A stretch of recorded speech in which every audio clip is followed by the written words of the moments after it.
Welcome back.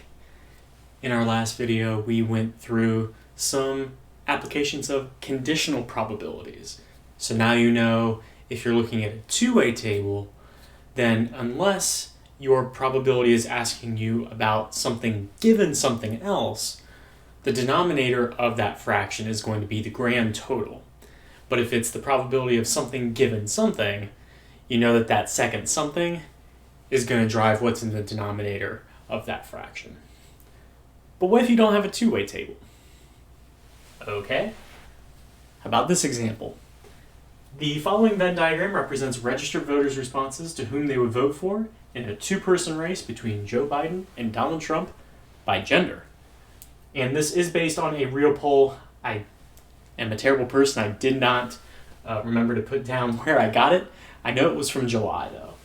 And this Venn diagram might look a little strange because it's got Donald Trump over here, but this is not Joe Biden. This is male because it's broken down by gender. And this Venn diagram actually does tell you everything you need to know to answer all of these questions. It just might take a little bit of reasoning skills to get there. So let's see if we can find all these. What is the probability that a randomly selected respondent would vote for Donald Trump in a two-way race?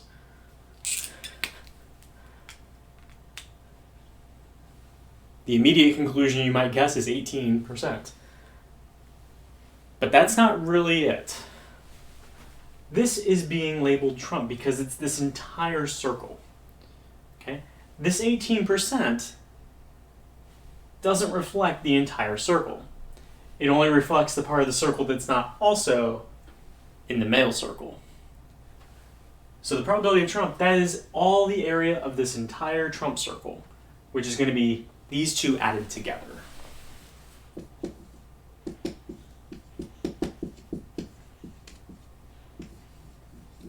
So that's 42%. And maybe that's a little misleadingly labeled, but that's potentially the way it could show up. Okay. What's the probability that a randomly selected respondent was female? Female doesn't exist on that Venn diagram. Well, at least it's not labeled. If we assume that everyone that responded is denoted as either a male or a female, and those are the only two options, we can get to this by using the complement rule. Everyone that's not male would be considered female. So, if we can figure out how many or what percent of the respondents were male, we could just take 1 minus that. So that's how we're going to attack this. 1 minus. Sorry, I should have put these as decimals here. So that's 42%. So we just need to find the percent that are male. And this being labeled male represents this entire circle. So that's going to be 26 and 24 added together. But we're subtracting that sum from 1. So we're taking the proportion that are male and subtracting it from 1 to get female. These add up to exactly 0.5, so that's just going to be 50%. Turns out the respondents were 50-50 by gender. Okay, so it looks like we've got some conditional probabilities we need to find here. We should be able to do this.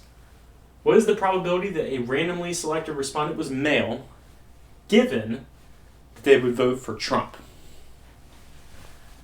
All right, now in a two-way table, we could calculate this just looking at the cells and just making sure we took the right cell over the right stuff. In a Venn diagram, it's not quite that easy. I think we're going to need the formula for conditional probability that we learned in the last video. You remember the formula? This may be on your AP exam formula sheet. I'll have to double check and make sure of that. I think it is. So if this is the probability of A given B, then that's going to be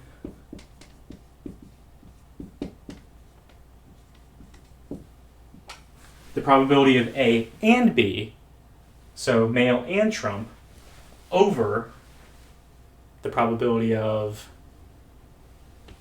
the thing you're given.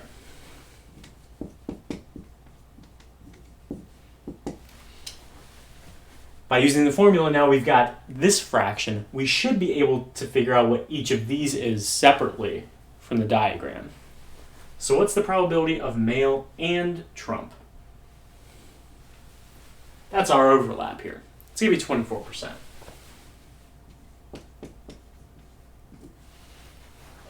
And what's the probability of trump? Don't reinvent the wheel. We already calculated that here. That's 42%. So we've got 24% over 42%, which is 57%. So it's good to be able to calculate these probabilities. You may also, on some assessment, be asked to interpret your response. What does this mean? Given that a randomly selected respondent to this survey wanted to vote for Trump, there's a 57% chance that person is also male. That's how we would interpret that. All right. Probability of Biden given female. Now, at first glance, that may seem a lot more difficult to get from this diagram because neither of these variables is labeled. But, again, if we see that this is a conditional probability, let's use our formula and see if we can come up with both pieces once we have that fraction. So again, for a conditional probability, we put the and on top, so Biden and female.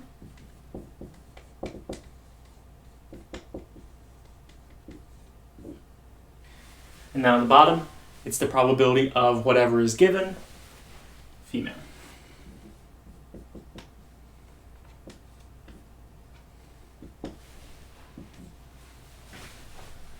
All right. Now, I know we already have this. We calculated that as 50%.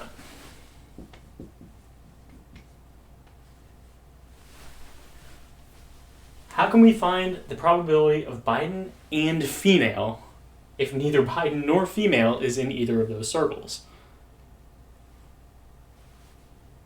Neither Biden nor female is in either one of those circles.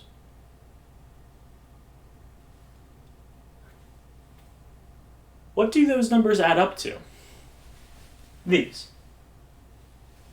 All of these would be, what, 68%? And that value, the 68%, would represent all the respondents who are either male, voting for Trump, or both. So what proportion are going to vote for Biden and are female? Everyone that's not represented in one of those circles, which is what percent? If this is 68, take 100 minus 68, that'd be 32.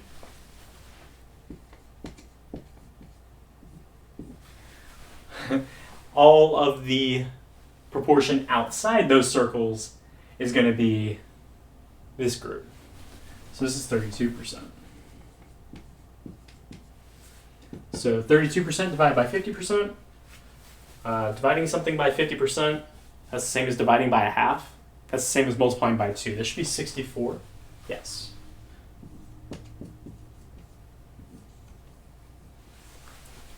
Okay. So given a Venn diagram, as long as you've only got two variables you're dealing with that only have two levels each, so we've got two candidates, Trump and Biden, two genders, male and female, you can get at any possible intersection of those two variables from a Venn diagram like this. All right. Sometimes it can be a little difficult to come up with, especially some of the conditional probabilities from a Venn diagram.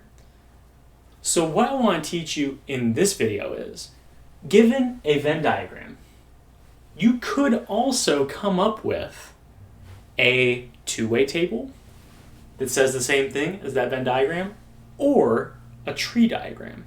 So I've set up the two-way table with gender along the columns, candidates along the rows. We've got totals on both of those. And I've already filled in the marginal totals for each gender and each candidate. And from a pretty cursory view of this, I think you would be able to come up with all the marginal totals. Trump, you're just adding together these two. Okay? And if you know the grand total is 100%, which it has to be, then you could just subtract 42% to get Biden's total. For the genders, we already knew that male was 24 and 26 put together, so that's here. And again, you would subtract 100 minus 50, tells you that 50% is also female. Now, how do we fill in these 4 cells? The key is right here. 24% is who are male and Trump. 24% is male and Trump, so that's here. And it turns out, once you know one of these 4 cells, you can find the rest. This one is going to be 50 minus 24. This one is going to be 42 minus 24. And this one, you could do either 50 minus 18 or 58 minus 26. And it should work out so that it works, right? Why would you turn this Venn diagram into this two-way table? Well, if you're a lot more comfortable answering these types of questions with a two-way table, that would be a reason to do it, right? Maybe it's a lot easier to find the probability of Biden versus female here, or Biden given female, because that'll be Biden and female over female. 32% over 50%. I think that was a lot less work than using the Venn diagram, right? So being able to take the Venn diagram and turn it into a two-way table can really help you out, and you should always be able to do it. Now let's talk about a tree diagram. For the tree diagram, you're going to start at a starting point and branch out, and the number of branches is going to be dependent upon how many different possible outcomes there are for one of your variables. So I chose to put gender as my first split path. You could have put the candidates here, and maybe that would have been easier for you. It depends, right? But if I put male and female here, then on these branches, we need to put the probability that a randomly selected respondent is male or female. And we have already seen from the Venn diagram, the probability that they're male is this whole circle. That's 50%. The probability that they're female, also 50%. Right. Now, from each of these genders, we need to determine, given that a respondent is male, what is the probability they'll vote for Trump or Biden? So, to determine that, let's say we want to do Trump given male. Out of all the males, which is 50%, what percentage of those are going to vote for Trump? Just these 24%.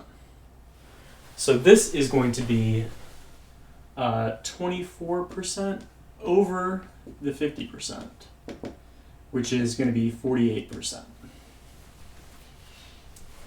Okay, so if we were asking it as like one of these questions, this would be the probability of Trump given male would be 48%. And the nice thing about tree diagrams is these have to add up to 100%, these have to add up to 100%, and so do these. So if this is 48, this has to be 52. And we have to do a similar type of calculation to figure out these proportions as well. So what is the probability that someone votes Trump given that they're female? Well, the females are these 18% outside the male circle and these 32%. So 50% total, and of those, 18% of the 50% are Trump. So that's going to be 36%.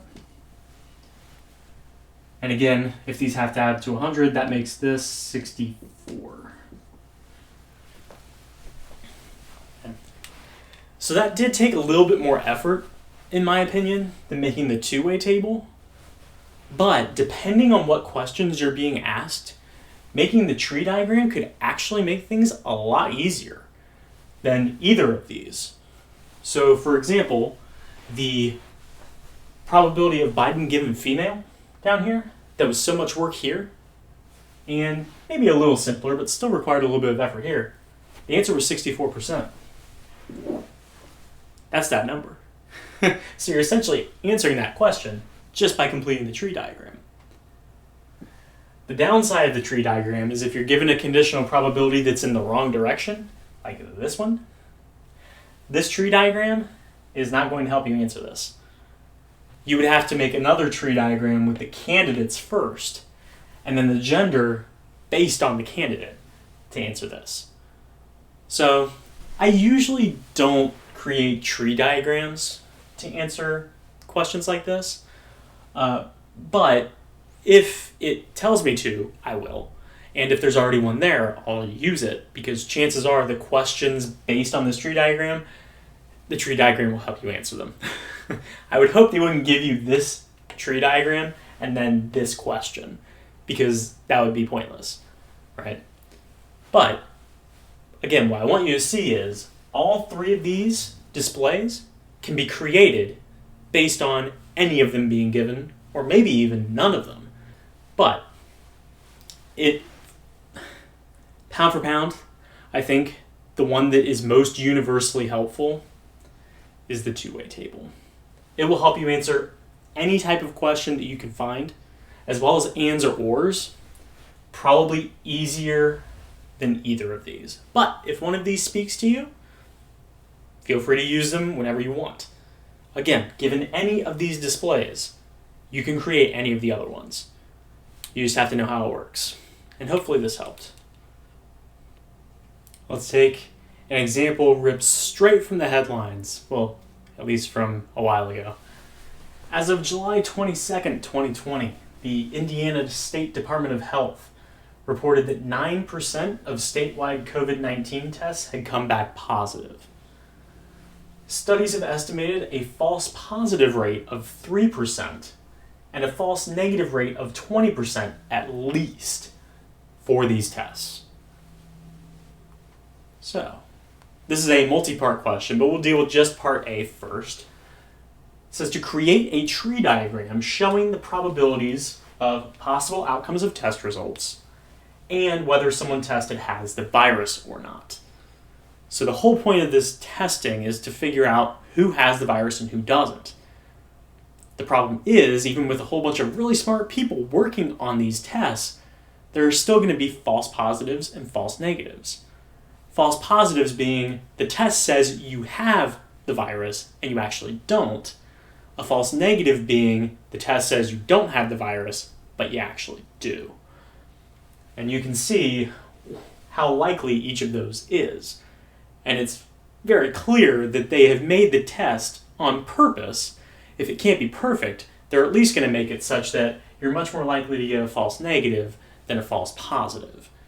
Because if you test positive, your life goes downhill pretty quick, even if you don't really have the virus. Whereas if you test negative and have it, yes, you can spread it to other people, but you don't have to quarantine for 2 weeks, you can't work, you can't do all kinds of different things. So that false negative rate is very high, and that's concerning, and we'll see how concerning that is later. But these are, at least as of a few months ago, these were the realities of what we were seeing. So let's create this tree diagram. And it'll be similar to the one we did in the last example with the genders and the candidates, but our two variables here are going to be whether someone has the virus or not, and whether the test is positive or negative. So we have to think in our tree diagram, how is the first split going to work? What is the first variable we're going to put there? Is it going to be the test result positive or negative, or whether you have the virus or not? Which one we should put first is going to be based on the information we have. We're looking for a value in here that only represents one of the variables, either positive or negative test, or someone has the virus or they don't. And the only one I think fits that bill is 9%. 9% of tests come back positive. So our first split here on our tree diagram, I think it makes sense for it to be test positive or test negative. It's going to be a lot more difficult based on that information to figure out the probabilities of someone having the virus or someone not having the virus. So, the probability of a positive test, that's our 9%. And that makes the probability of a negative test 91. Now, we split from each of these outcomes.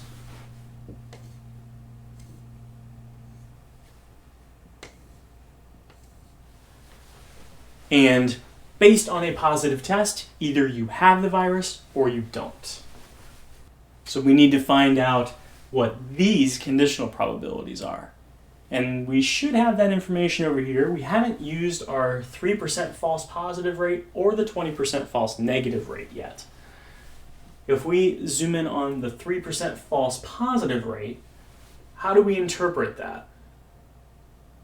3% of the positive tests are false, which means that they don't actually have the virus. So of the positive tests, 3% of those people don't have the virus.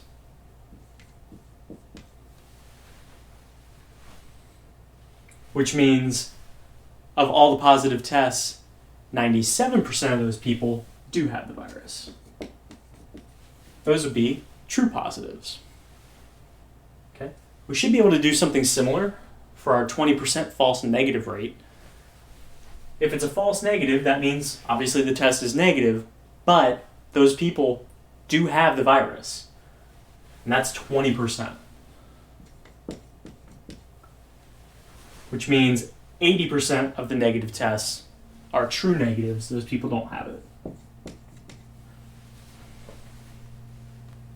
So, you might think this is a complete tree diagram, and it actually depends on what you're being asked subsequently, whether you need to do anything else. So let's actually see what Part B says.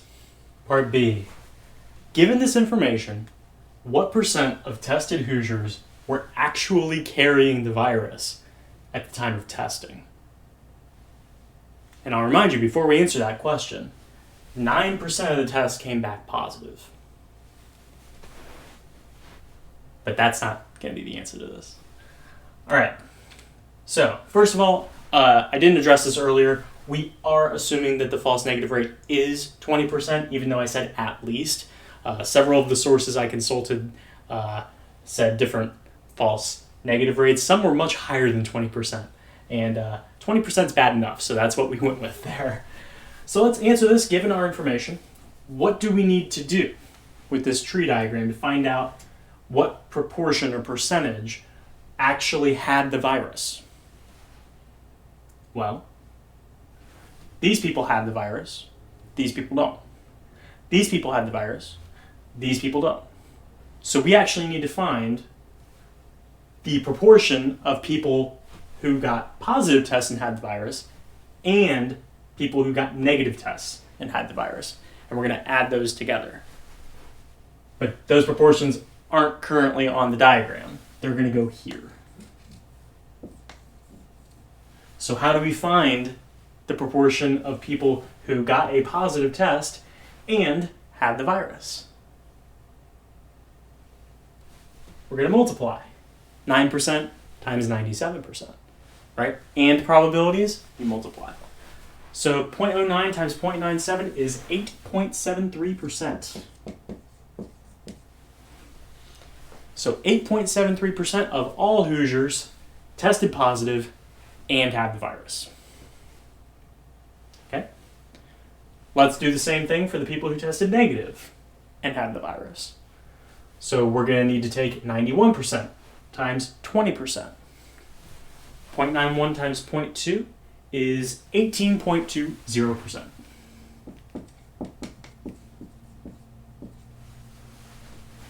Okay.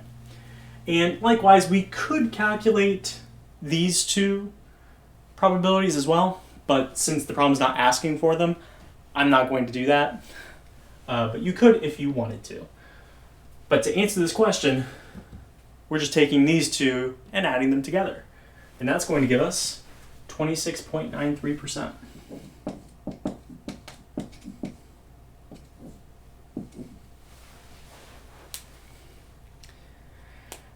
This is one of the examples where being able to calculate the answer is all well and good, but if you can interpret what this means, that's going to blow your mind.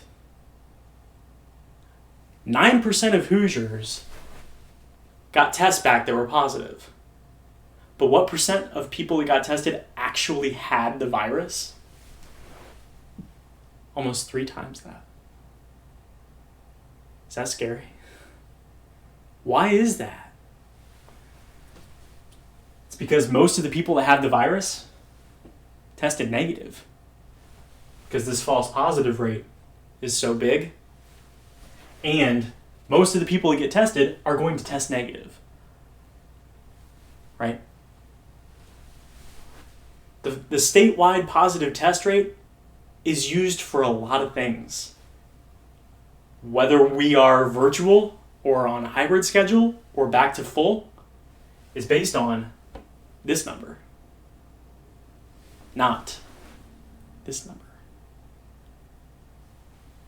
I'm not making any decisions. I don't have that kind of power. All I'm saying is a lot of the people making the decisions have not taken this course, and they do not know this. They don't.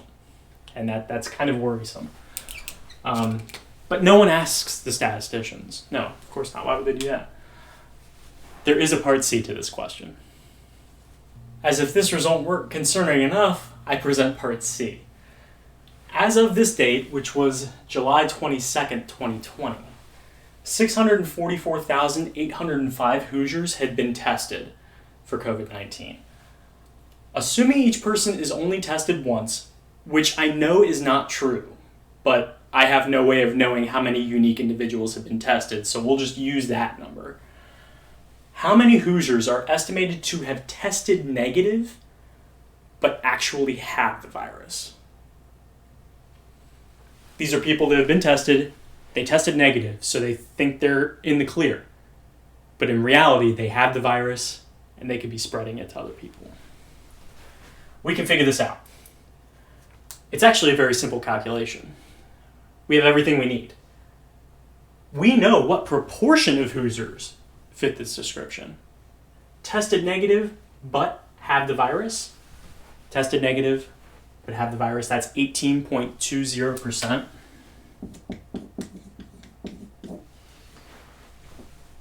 But we didn't want the proportion. We wanted the total number of Hoosiers. So we need to take the proportion of all the tests that have been done, which is this many.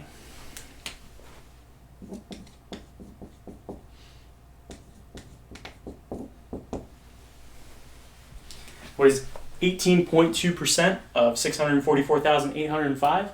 That is 117,355.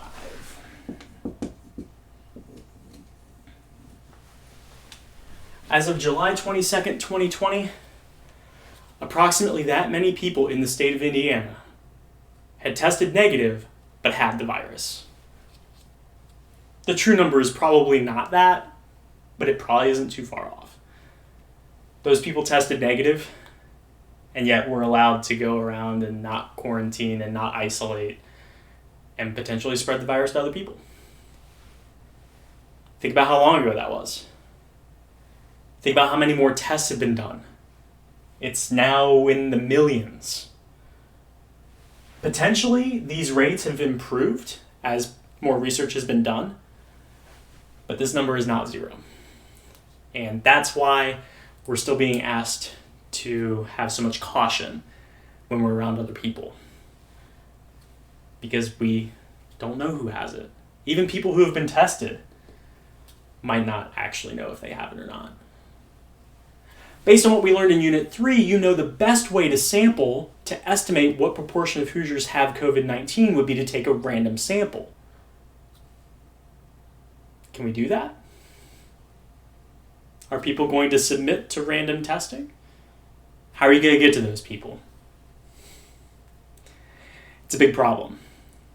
Right now, all we've got is voluntary testing. I mean, maybe there are some individuals that get tested regularly because of their job or something, but most people, they are only going to get tested if they go because they choose to. We have no idea who has the virus, and that's why it's so dangerous. If we social distance, if we wear masks, we can reduce the spread. But you can never truly know if you have it or not, even if you test negative, even if you test positive. Some of those people don't have it, right? So that's why we have so much caution.